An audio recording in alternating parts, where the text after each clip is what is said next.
ದೇವರು ಮೋಶೆಯೊಂದಿಗೆ ಆ ಒಂದು ವಿಮೋಚನಾ ಕಾಂಡ 3ನೇ ಅಧ್ಯಾಯದಲ್ಲಿ ದೇವರು ಮಾತನಾಡ್ತಾರೆ ಅಲ್ವಾ, ಏನೆಂಬುದಾಗಿ ನಾನು ಈ ಜನರನ್ನು ಐಗುಪ್ತದಿಂದ ಬಿಡುಗಡೆ ಮಾಡಿ ಅವರನ್ನ ಹಾಲು ಜೇನು ಹರಿಯುವಂಥ ದೇಶದಲ್ಲಿ.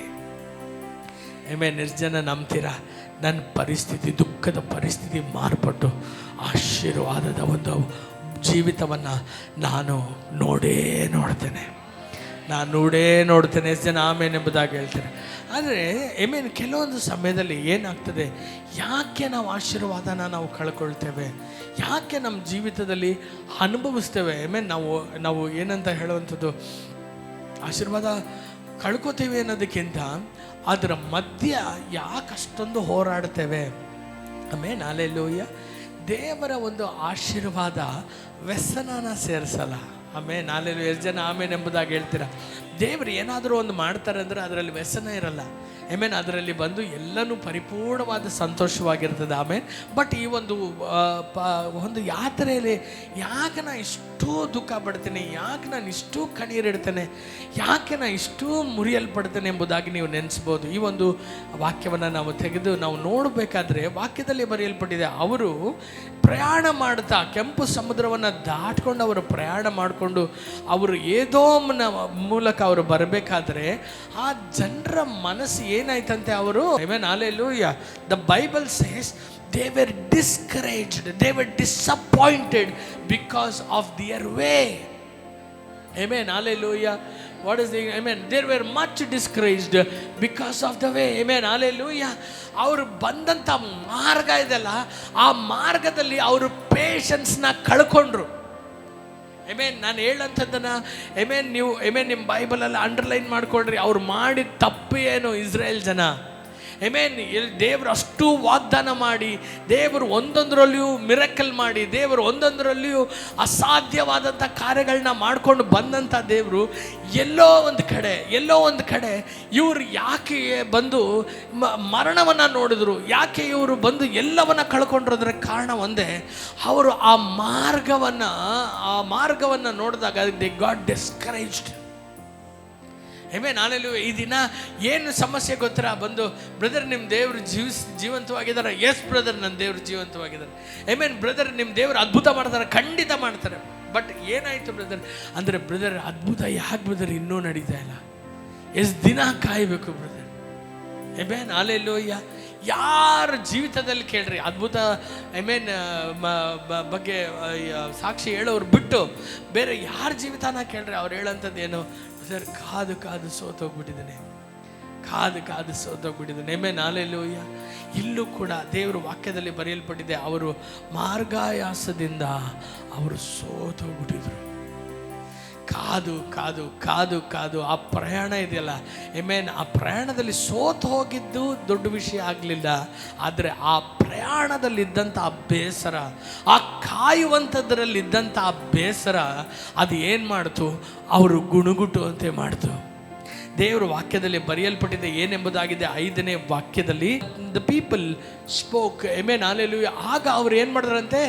ದೇವರಿಗೂ ಮೋಶೆಗೂ ವಿರುದ್ಧವಾಗಿ ಮಾತನಾಡತೊಡಗಿದ್ರು. ಹಲ್ಲೆಲೂಯಾ. ದೇವರು ಇಂಥ ಒಂದು ಪರಿಸ್ಥಿತಿಯಲ್ಲಿ ದೇವ್ರನ್ನ ತಳ್ಳಿಬಿಟ್ರಲ್ಲ, ದೇವರಿಗೆ ಕನಿಕರನೇ ಇಲ್ವಾ, ದೇವರು ಎಂಥ ಕಲ್ಹೃದಯ ಆಗ್ಬಿಟ್ರಲ್ಲ ಅಂತೆಲ್ಲ ಮಾತಾಡೋದ್ರಿಂದ ನೀವು ಅನ್ಕೋತೀರಾ ದೇವರಿಗೆ ಅಯ್ಯೋ ಹಂಗಂದ್ರೆ ಅಯ್ಯೋಯ್ಯೋ ಹಿಂಗೆ ಅಂದ್ಬಿಟ್ನಲ್ಲ ಅಂತ ಹೇಳಿ ದೇವರು ಬಂದು ಅದ್ಭುತ ಮಾಡ್ತಾರೆ. ಇಲ್ಲ. ನಾವಾಗೆ ಶಾಪಗಳನ್ನ ತಗೊಂಡು ನಮ್ಮ ತಲೆ ಮೇಲೆ ಸುರ್ಕೋತೇವೆ. Hallelujah. Why I am telling you this? ಯಾಕೆ ಒಂದು ಬೆಳಗಿನ ಸಮಯದಲ್ಲಿ ನಾನು ನಿಮಗೆ ಇದನ್ನು ಹೇಳ್ತೇನೆ, ನೀವು ಸಭೆಗೆ ಹೋದ್ರ ಎನ್ನುವಂಥದ್ದು ನಮ್ಮ ಒಂದು ಗುರಿ ಆಗಿರ್ತದೆ. ಯಾಕೆಂದರೆ ಬರೋದರಿಂದ ನೀವು ಆಶೀರ್ವಾದ ಹೊಂದುತ್ತೀರಾ. ಉಪವಾಸ ಪ್ರಾರ್ಥನೆ ಮಾಡ್ತಾ ಇದ್ದೀರಾ, ಬಲ ಹೊಂದಿದ್ದೀರಾ, ವಾಕ್ಯ ಓದ್ತಾ ಇದ್ದೀರಾ, ಕರ್ತನಲ್ಲಿ ಇದೆ. ಆದರೆ ನಾವು ನೋಡ್ತಿರುವುದು ನಿಮ್ಮನ್ನು ನಮ್ಮ ದೃಷ್ಟಿಯಿಂದ. ಆದರೆ ದೇವರು ನಿಮ್ಮ ಅಂತರೇಂದ್ರವನ್ನು ನೋಡುವಂಥ ದೇವರು. Hallelujah. God sees your mind. He searches your minds and hearts.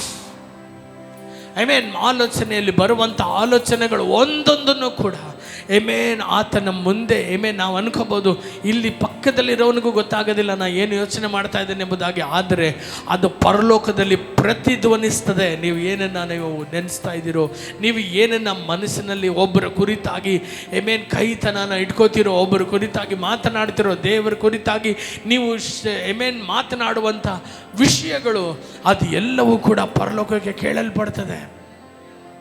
Hallelujah.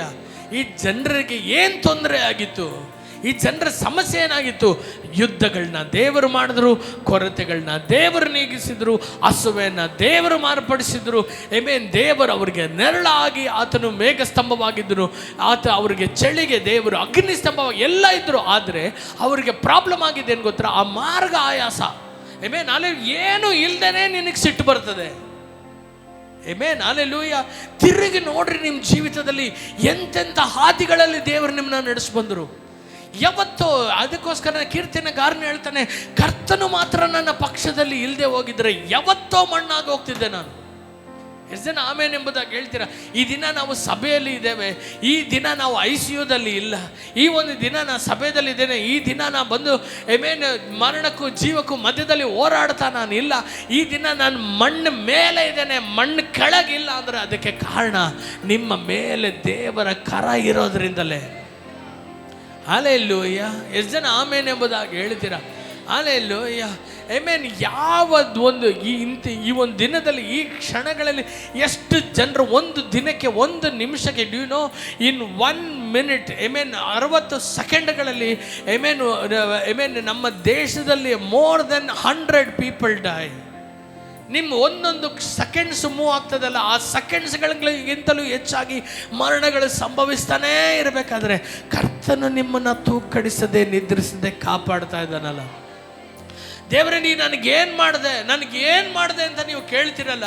ನಿನಗೋಸ್ಕರ ಆತನು ಏನು ಮಾಡಲಿಲ್ಲ ಶಿಲುಬೆಯಲ್ಲಿ, ಸ್ವಂತ ಮಗನನ್ನೇ ನಮಗೋಸ್ಕರ ಬರ್ಬರವಾಗಿ ಜಡಿಯಲ್ಪಡುವುದಕ್ಕಾಗಿ, ಜಜ್ಜಲ್ಪಡುವುದಕ್ಕಾಗಿ, ಜೀವ ಕೊಡುವುದಕ್ಕಾಗಿ ಕೊಟ್ಟವನು. ನೀವು ಕೇಳಿದ್ದನ್ನು ಯಾವುದನ್ನು ಕೊಡದೇ ಇರ್ತಾನೆ. ಹಲ್ಲೆಲೂಯಾ.